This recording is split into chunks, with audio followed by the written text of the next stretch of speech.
সেই জন্যে ভালো মানুষ যখন সন্তের সঙ্গে থাকে, সাধুর সঙ্গে থাকে, তারা কখনো দুঃখী হন না।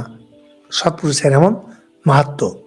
বলছেন সৎপুরুষ তাদের যে হৃদয় মাখন থেকেও নরম হয়, মাখনকে গলানোর জন্য আগুন দরকার পড়ে, কিন্তু সৎপুরুষ সন্ত যিনি, অপরের কষ্ট দেখলেই তার হৃদয় গলে ওঠে, মাখন থেকেও বেশি নরম। বলছেন সৎপুরুষের যে প্রসাদ, সৎপুরুষ যে আপনাকে আশীর্বাদ করবেন, কখনো বৃথা যায় না, কখনো বৃথা যাবে না।